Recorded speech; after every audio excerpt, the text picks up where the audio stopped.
Hello, ladies and gentlemen, and welcome to another Creative Cow tutorial. My name is Levi. I'm going to be your host today, and we are going to be learning how to take 2D logos and turn them into 3D objects, all within inside of Adobe After Effects. Now, what this tutorial is essentially going to teach us how to do is to take a 2D logo, such as this one of the Adobe After Effects logo. The reason I'm using this logo is because it's very simple, lots of sharp corners. It's only 2 colors, 2 letters. It's not extremely complicated. It's going to be perfect for this tutorial. But when we're done, you're going to be able to create something very similar to this, which is a intro I made for my Creative Cow live tutorials I was doing earlier on in the year here on the Creative Cow YouTube channel.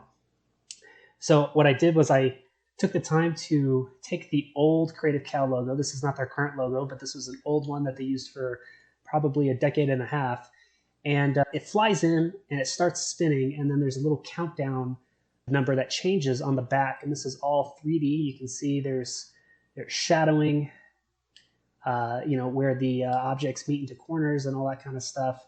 And the real cool thing here, the thing that I was really proud of with this example was when the logo first flies in, there aren't any numbers on the back. It's not until the logo actually starts spinning that we get those numbers going. And it counts all the way down to 0. And then, of course, it stops spinning and then flies into this really cool intro that I made. We're not going to be showing you guys how to create that logo and that specific animation. It's probably something we can save for a future tutorial. We want to keep this tutorial short and straight to the point. So that's what we're going to be doing. Now, if you guys want to learn how to do this and you want to follow along, it's very important that you have Adobe After Effects, obviously, but you'll also need a third-party software or plugin called Element 3D. It's available for sale on videocopilot.net. The notorious Andrew Kramer developed that probably about 10 years ago, and it's got some really unique features in it that allow you to take text layers and mask shapes and extrude them into 3D objects. So that's what we're going to do. We're going to take simple 2D geometry, we're going to trace it, create some masks, and then we're going to extrude those and give them 3-dimensional shape. So let's go ahead and get started. I have this example here that I found online. It's just a PNG with a transparent background, and it shows the After Effects logo in a 3-dimensional manner. And this is what we're going to try to recreate. But we are going to be doing it from this image right here. So to get started, I'm going to click on our New Comp button. And I'll make sure I'm making a comp that's 1920 by 1080. I'm going to name this comp AE 3D logo. I'll hit OK. What we're going to do now is we're going to take our 2D logo and we're going to drag this into our comp, and we're going to scale it down so we can see it a little easier. And this is where you guys are going to want to get started, whether you're doing this for your own business or you're offering this as a service to a company in your town or community. You're always going to want to start with a flat 2D image provided to you by the client or made available to you through other means. Now, since this is such a simple logo, we're going to be able to take advantage of something called Auto Trace. It's going to be under Layer, and with the image selected, you're going to go to Layer, and you're going to select Auto Trace. Now, by default, it's going to be looking for the alpha channel. And as you guys remember, this is a transparent background, so you got nothing, and then you have color. So you can see this thin yellow line around the edge of the logo. We don't want to just grab the outer edge. We want to grab all of the lines of the letters, the interior background, as well as the outer edge. So we're going to change this from alpha to luminance. And right away, you guys are going to see that we have masks being created around the entirety of all of our shapes. Now, once that's done, we're going to select OK. And that's going to apply those masks directly to our logo. Now, a good method for us to try and follow is to break this logo into separate 3D models. And what I mean by that is the letters can be their own model, the background plate can be its own model, and then our beveled edge can be its own model. So we're going to actually duplicate our logo here with Control-D on the keyboard twice, because we want to have 3 different instances of this logo. So I'm going to solo the bottom one, and I'm going to name this outer border. Okay, and what we're only worried about is the 2 masks here on the outer border. So I'm going to open up our masks here, and I'm going to select mask 3 to mask 6, which is all of these interior masks, and I'm just going to click delete. Now, in terms of what we need to do with our masks, mask 1, which is our outer edge, needs to be set to add. That is essentially saying, hey, I want to cut out and display everything inside of the mask. And then mask 2 will set to subtract. We're going to cut out using this interior mask. And what that's going to do essentially is give us a nice square that we can extrude in Element 3D. Now, one thing that I want to put a lot of emphasis on is if we're going to try to match this 3D logo, the edge here is much thicker. So we're going to go ahead and just make a couple adjustments here to this outer border.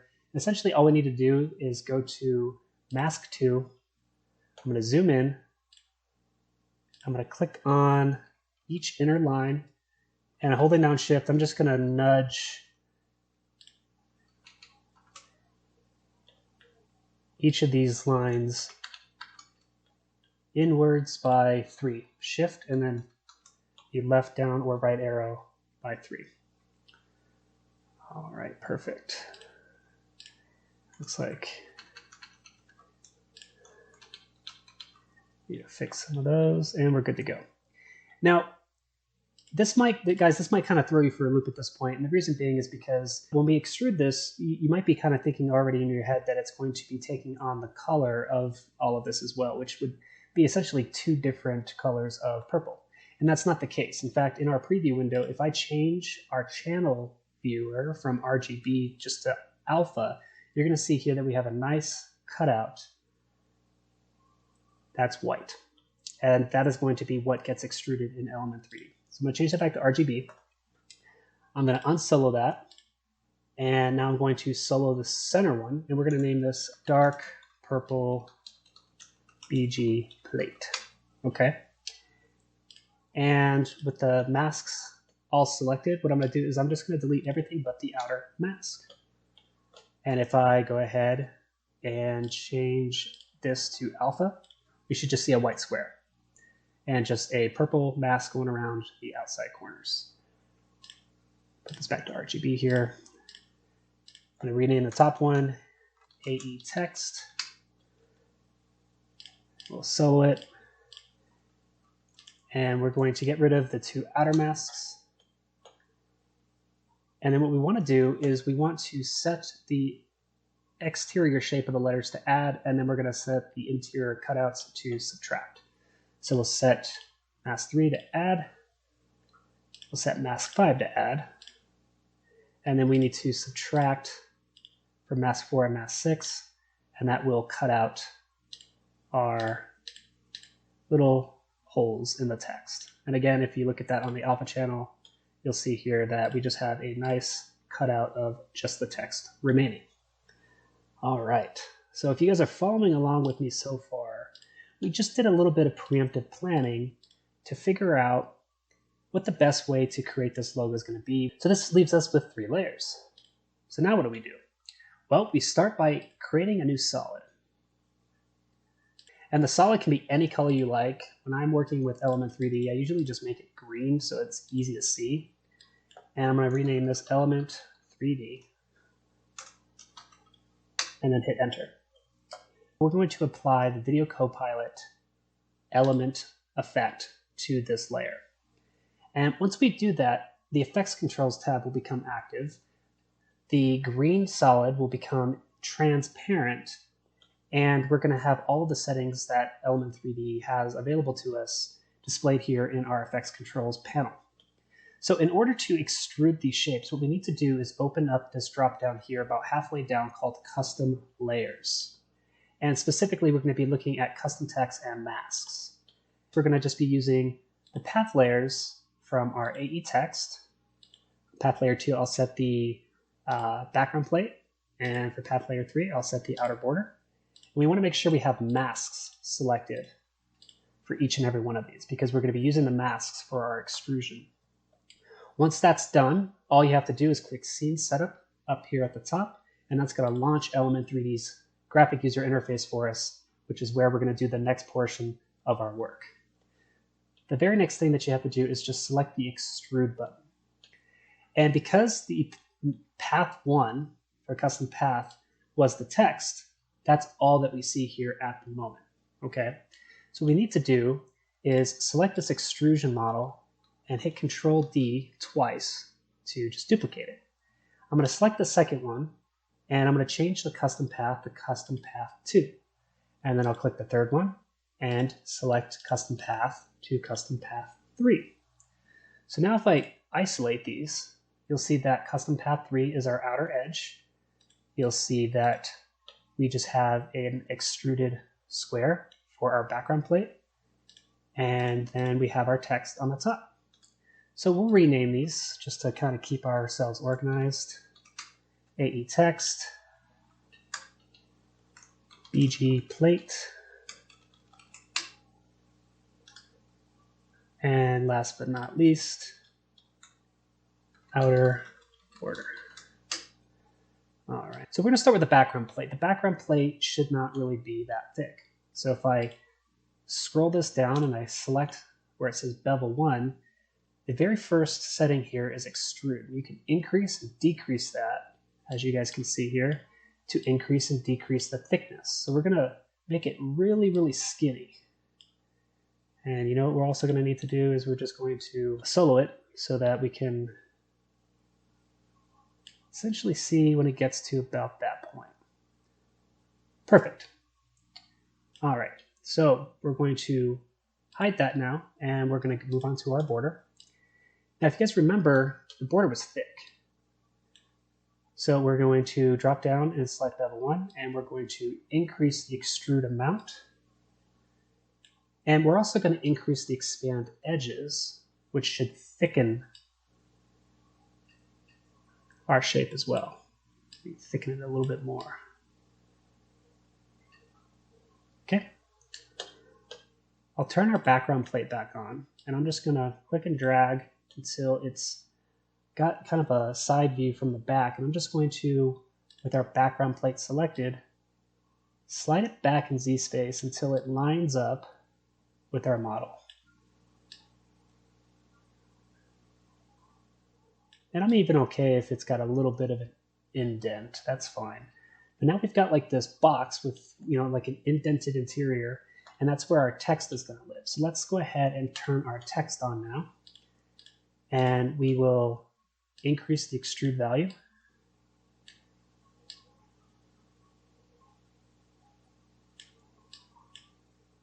And we want to slide it so it's not poking through the back. We also don't really want it sticking out of the front.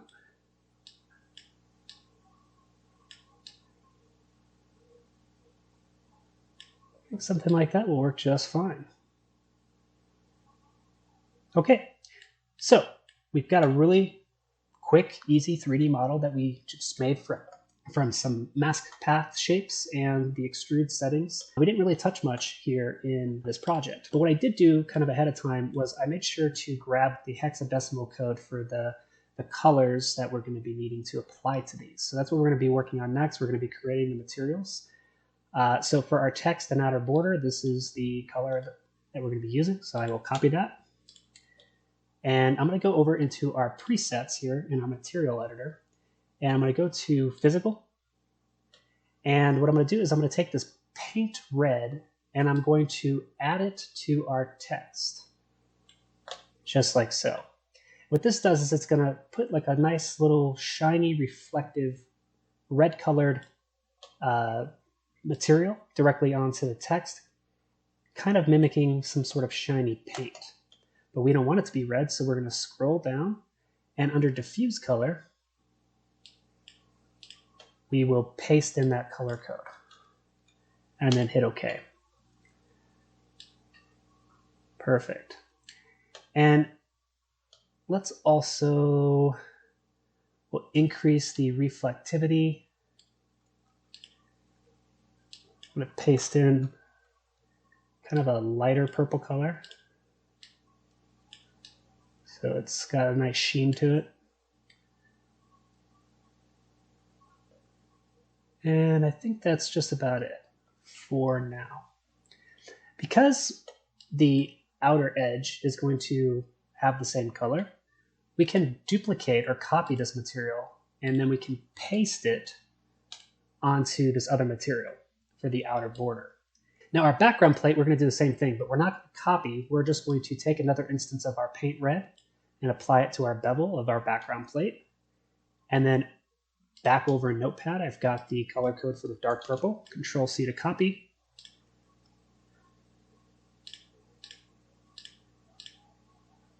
And then I will Control V to paste, and then select OK. So it's kind of hard to see. What we might want to do is decrease the reflectivity so that it's not as reflective of a surface. Just kind of that outer border and our text kind of are a bit shiny. And I like that. I think this looks really nice. So it's time to add the finishing touches. Now you can see our 3D model in our comp view window. But in order to move around and get different perspectives of this logo, we need to create a 3D camera. So we'll go to Layer, we'll select New Camera. And it's always a good idea to use a 2-node camera when you're orbiting around an object in your scene. We're going to name this camera just Element 3D Camera. You can name it whatever you want. You can just leave it default, whatever. It doesn't really matter. But then if you hit the C key, you're going to see my mouse changes through a couple different icons. This one that has an up and down pointing arrow allows me to pan or push in and out of my scene. The one that looks like an orbiting planet allows you to rotate around your scene.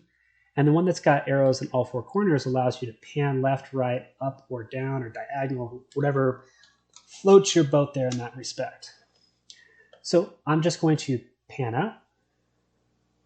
This is kind of a nice framing for when our animation is done. I think I'll just turn our title action safe on. Make sure it's framed up real nice. The other thing is we can go ahead, we can shut off the visibility of our original 2D masked layers. In fact, I'll go one step further and I will click these buttons here to hide these layers, and then click the icon at the top of the timeline panel. So I'm going to go to about 10 seconds in our animation. And in fact, I think I might also just trim our comp, right click, and then trim comp to work area, so that we're working with about 10 seconds worth of footage. And for our camera, I'm going to open up the transform properties, and I'm going to click and create a keyframe at the end of our animation here for point of interest and position. And then going all the way back to the very start of our timeline, I will go ahead and just pan backwards by clicking and dragging down so that the camera is moving further back in our scene and our logo is going further away. And if we change our view for our viewport to top, you can actually see our 3D logo, and you can see our camera, if I zoom out far enough, is just pushing in towards our logo. So very simple dolly push, just 2 keyframes.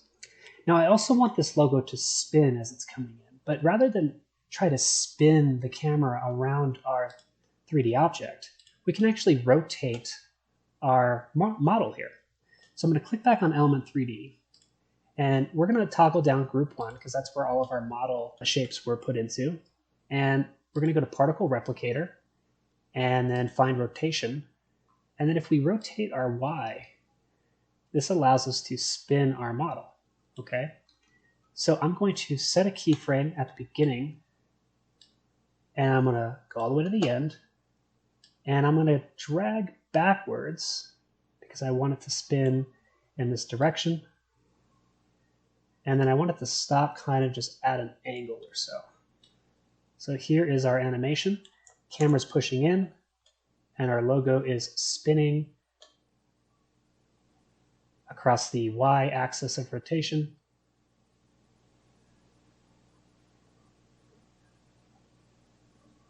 And then it comes to a nice stop.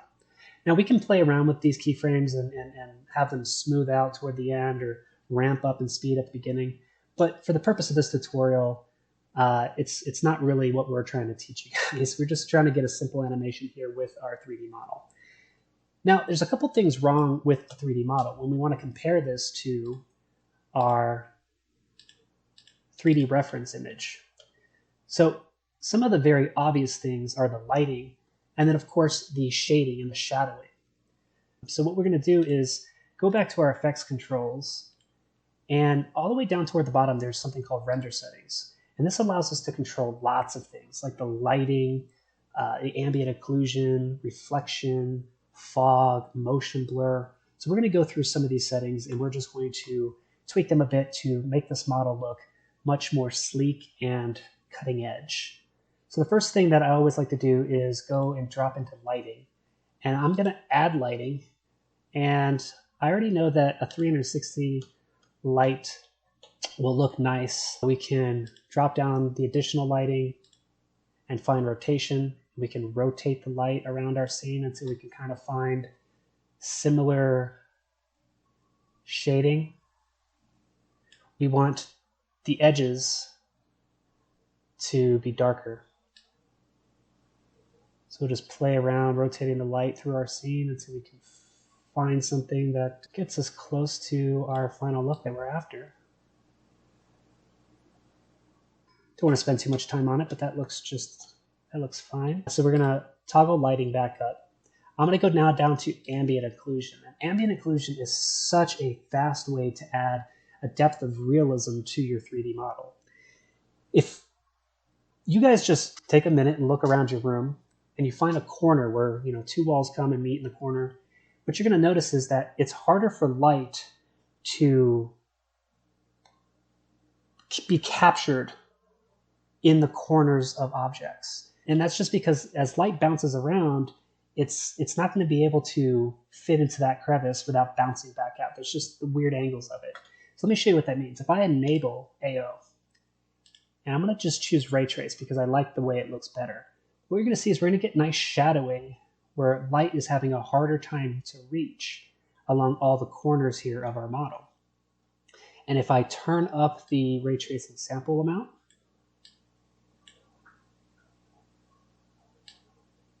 and play around with the intensity of it, increase the multi-sampling, which will just kind of spread out that gradient of shadowing and shading,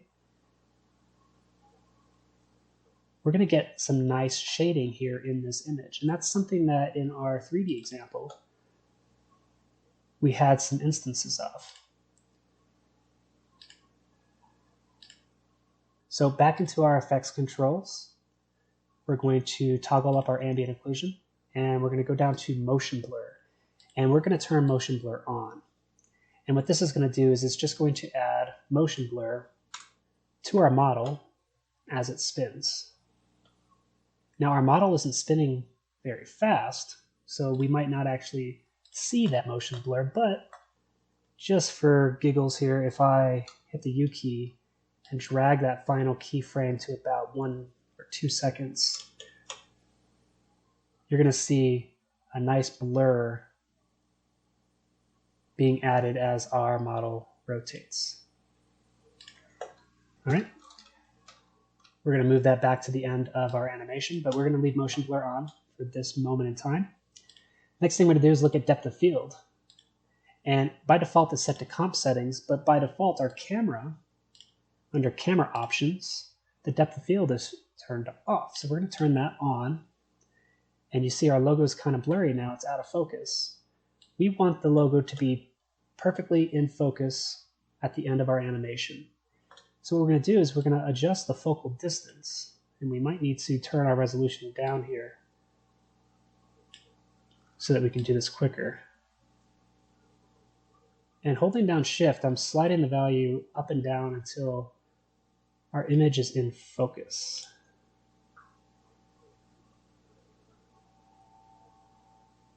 That looks decent enough. And then what I'm going to do is I'm going to decrease our aperture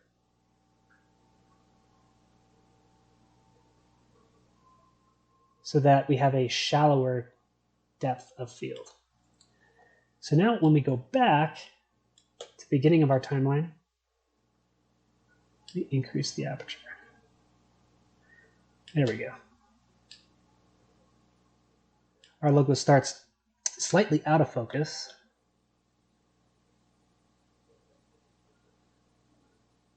And then as it gets closer to our camera, it should focus in much nicer. Just going to zoom to the end so that we don't have to watch that all the way through.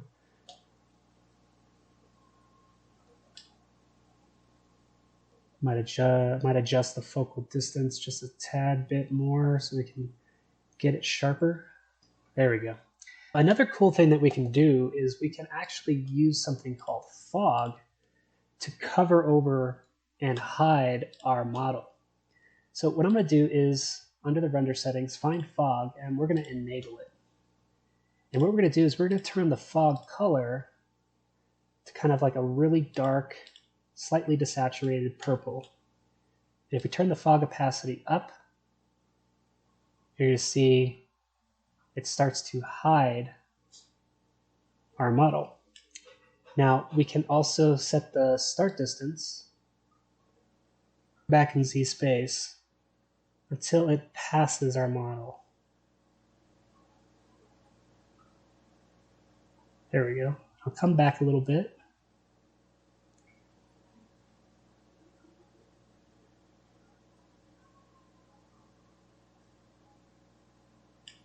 Okay.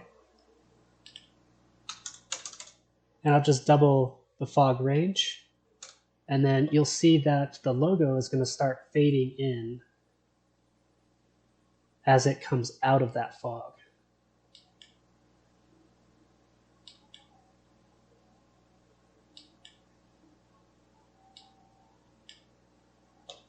All right.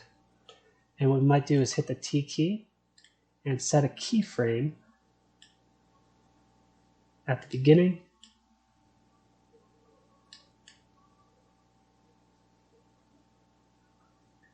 And I'm going to move forward in time until we can start to see our logo. There it is. I'll set another keyframe.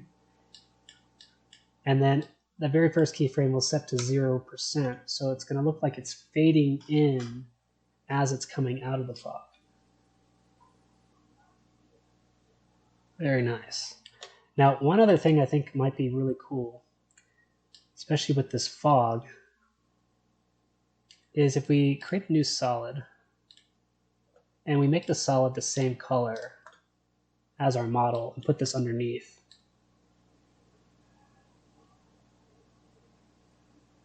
That's looking very cool. And then what we could also do probably is increase our fog range so that it's a smoother transition. And we'll just play with it until our model isn't visible at the very back. So now it's got a nice slow fade in. And I am going to turn us to a quarter resolution preview just so it goes a little faster for us. And there we have it. Very simple animation. I think the only thing I might additionally do is add a vignette to this. So I'll make a new solid. I'll just make a black solid. And I'll choose the ellipse tool and double click. That should make a mask here. And I'll set the mask to subtract. And then I will feather it. And I will set it behind our model.